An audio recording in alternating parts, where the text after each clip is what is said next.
السلام عليكم ورحمة الله وبركاته. اخواتي وحبايبي عاملين ايه؟ اتمنى يا رب تكونوا بخير في احسن صحة وفي احسن حال. انتهى من شوية ماتش الزمالك وبيراميدز في الجولة العشرين في الدوري المصري بالتعادل السلبي 0-0 0-0. مش بس في النتيجة اقصد، بل 0-0 في الاداء. وكان قبلهم ماتش فيوتشر والاسماعيلي واللي خلص برضه 0-0. كله بيلعب في مصلحة الاهلي، وكله قدم النهارده الهدايا وكل حاجه، كل التسهيلات اتقدمت للاهلي. الاهلي تعادل في ماتش الداخليه، فالكل اتعادل من بعده. آه عايز في البدايه برضو عايز اشكر حضراتكم على الدعم.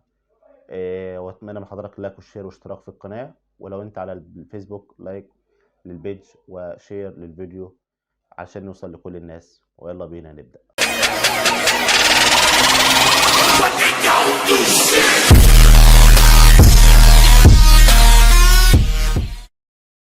بسم الله الرحمن الرحيم.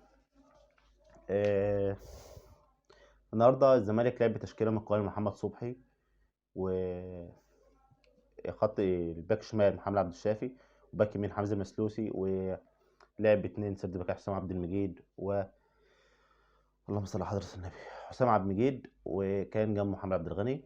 ولعب في ثلاثة في خط الوسط، دونجا ورؤى سيف فاروق جعفر، وثلاثة قدام مصطفى شلبي واحمد سيد زيزو وسيف فاروق جعفر. بينما بيراميدز بدأ بالتشكيل بتاعه تقريبا كان معتاد في الفترة الأخيرة باستثناء رمضان صبحي عشان الإصابة.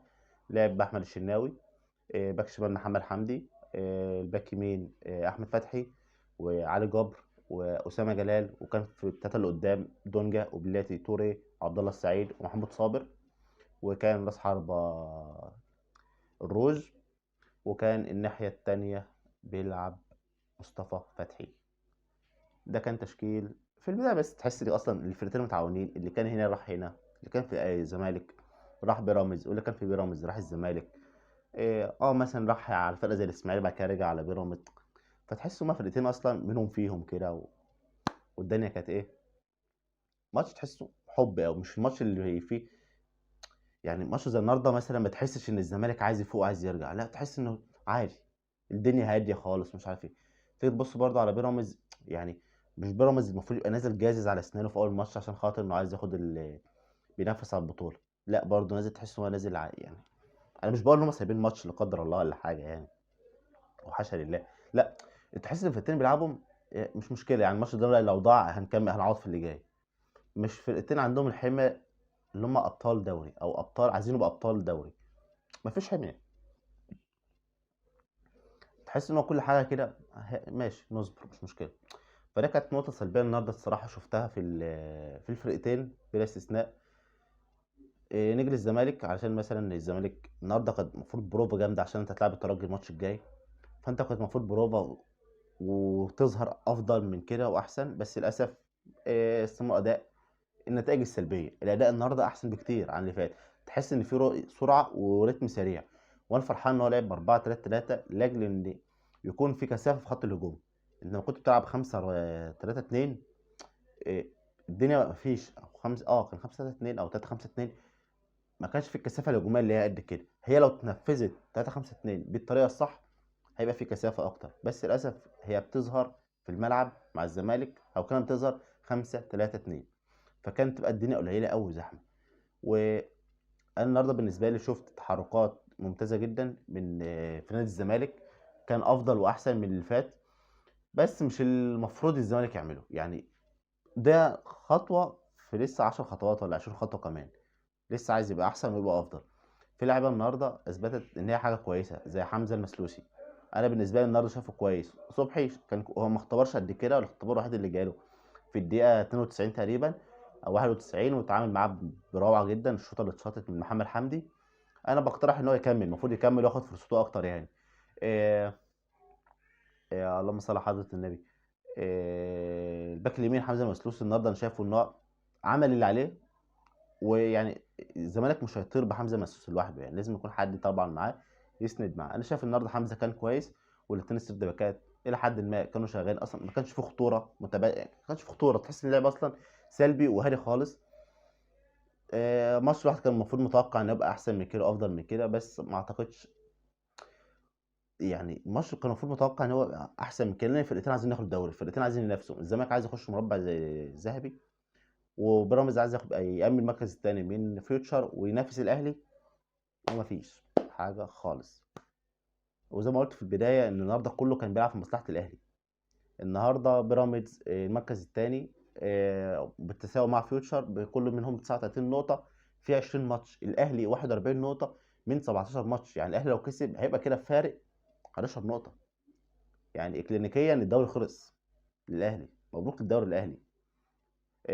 اتمنى بس ان الاهلي ما يعملش الفصول البارده اللي هو بيعملها دايما.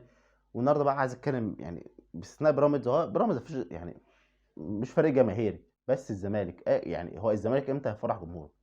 الزمالك امتى هيفرح جمهوره بجد؟ انا شفت الفيديو بتاع الطفل الزملكاوي اللي كان بيبكي امبارح في على قناه الزمالك، والله العظيم حاجه تقطع القلب. الواد محترمكم زياده عن اللازم، وانتوا للاسف ما تستاهلوش الاحترام. انا اهلاوي ومش فارق معايا اللي بيحصل لنادي الزمالك، بس والله العظيم الواحد بكى على الفيديو بتاع الطفل الزملكاوي. الواد عايز يقول لكم انتوا ما عندكوش دم وتحرج متربي. فين انتوا بقى بتحسوا في الملعب، جزوا في الملعب؟ مفيش. للاسف والله العظيم منتهى السلبيه من لعيبه نادي الزمالك. احمد سيد زيزو مش احمد سيد زيزو، سيف الدين الجزيري ولا كوره جت على الجون. مصطفى شلبي تحس انه عمال يلف في نفس الدايره في نفس النقطه، بيلف ويرجع لنفس النقطه، يلف ويرجع. مش دي لعيبه الزمالك ولا اللعيبه اللي على قد طموحاتها وجمهور الزمالك. لان انت جمهور الزمالك ما شاء الله النهارده لا يعني بيحفز الفرقه وداخل بكل ادوات التشجيع وبيعمل اللي عليه وبزياده. فين الجمهور؟ فين اللعيبه؟ للاسف اللعيبه دائما بتخذل جمهور الزمالك. الجمهور الزمالك اللي بيلف ورا كل حته، القاهره معاك، اسوان معاك، المحله معاك، في كل حته معاك، وبتبهدل في التنقل واللي وانت كلاعب نازل مرتاح يا عم ادي.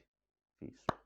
النهارده خط وسط نادي الزمالك والله العظيم الوحيد اللي انا حسيت بيه دونجا، ومش اللي يعني كل مره بنتقد دونجا، بس الوحيد اللي تحس بيه النهارده في خط الوسط كله دونجا. بس مع ان النهارده بلاتو توريه رقم 7 بتاع تيشيرت رقم 7 في خط وسط بيراميدز، النهارده من اسوأ الماتشات اللي انا شفتها له. الراجل ده انا متابعه من زمان، من اول الموسم. ده تقريبا من اسوأ الماتشات، كان بيتمس باص مفيش فايده. سيف الدين الجزيري بليس توريه اداله يعتبر انفراد ومفيش. لعيبه دائمه يعني معاها شهاده الايزو في خذلان جمهور نادي الزمالك. النهارده انا كنت متوقع في بعد تعادل الاهلي مع الداخليه الماتش اللي فات، انا قلت ان ده هيبقى ماتش انطلاقه الزمالك، على اساس ان هيبقى لعيبه اما بتصدق الفرصه تجيلها وتخلي عندها دم. بس النهارده فعلا ادونا ختم انهم ما عندهمش دم ومش حاسين باي حد، ومش هيتحسنوا عن كده، لان ببساطه هم كده ايه زي مثلا دايسين بنزين على الاخر، ده اخرهم. النهارده اللعيبه كل يعني احسن واحد فيهم ياخد 5 من 10. زيزو النهارده ما فيش خالص خالص، تحس ان هو ناسي الكوره. والنهارده مع العلم النهارده ان بيراميدز برده كان وحش، يعني بيراميدز لو كان فايق النهارده والله كان يكسب 3 4 مستريح. لان الزمالك يعني الزمالك بيدوس بنزين على الاخر وبيتفوت مش جايبه معاه حاجه خالص. انا اقسم بالله بعمل فيديو ده وصعبان على جمهور الزمالك، اللي هو يعني جمهور اعتقد ان هو المفروض يبطل تشجيعه والله العظيم لحد ما الفرقه يجي لها احلال وتجديد من اول وجديد. لان تحس اصلا كهيئه الاشخاص او اللعيبه اللي بتلعب والله العظيم يعني في ناس كتير ما تعرفهمش والله، وانتوا ما يستاهلوش والله يلبسوا تيشيرت الزمالك. كان الله في عون جمهور الزمالك ومشجعيه ومحبيه. و والله الواحد عايز يبقى فيه يعني الزمالك بس يشد لاجل الجمهور بتاعه والواحد اصحابه وزمايله اللي بيشوفوا يعني حزانه حرفيا بجد بعد المباراة، بعد كل هزيمه او تعادل لنادي الزمالك. وللاسف اللعيبه بتروح تاخد مستحقاتها وتخرج وتفسح وخلاص، والجمهور هو اللي بيشيل الهم والتحفيل كله والقرف كله. ماتش النهارده سلبي خالص في كل حاجه، في اداء والنتيجه وكل حاجه. حتى الحكم ما كانش كويس. محمد عادل حكم الاحتواء الشهير ما كانش في احسن حالاته، مع ان الماتش مساعده، بس في فورات كتير كان ممكن يعديها، وفي فورات كتير حسبها وما تستحقش تتحسب. فالماتش اصلا يعني كله شال بعضه كده، متوسط اقل من المتوسط بكتير قوي. وفي حاجه برضه عايز اتكلم على اخر حاجه عايز اتكلم عليها. ده ابراهيم عادل، ده ابراهيم عادل، ان المفروض ان ده مستقبل الكره المصريه. ده ابراهيم عادل اللي المفروض الاهلي عايزه. والله العظيم النهارده يعني هو نزل في الدقيقه مثلا حاجه و60 تقريبا، والله ولا اي حاجه، ابيض خالص. ما في الواد ما تفهمش بقى ناس كوره ولا في ايه، مستوى وحش قوي قوي قوي. حتى الكره اللي اتلعبت له تقريبا كانت تسلل برضه، اللي هو اللي اتلعبت له مع عبد الله السعيد، لا ما كانش تسلل، بيستلمها مش عارف يستلمها. دي كارثه، ده انفراد. انت لو بتلعب في المنتخب وسط 100,000 مشجع وانت عملت كره زي ديت، ده ممكن ينزلوا يضربوك. كره زي دي بتخلص ماتشات وبتخلص مباريات. وللاسف يعني والله العظيم ابراهيم عادل ده انا شايفه اللي هو نموذج حل لحال الكره المصريه في مصر. ربنا يسهل كده. الاهلي في المركز الاول ب 41 نقطه، وفيوتشر وبيراميدز في المركز الثاني ب 39 نقطه من 20 ماتش، والاهلي من 17 ماتش، والاتحاد السكندري في المركز الرابع، والزمالك في المركز الخامس. وملحوظه، هو مين اللي كان في المدرجات وقال حصر عليك يا الفالي لا طولت اول ولا تاني؟ يا بيراميدز جالها جمهور ولا دول اهلاويه ولا دول ايه؟ يلا، شكرا جزيلا لحضراتكم، ونتقابل في حلقه جديده مع احمد ايهاب.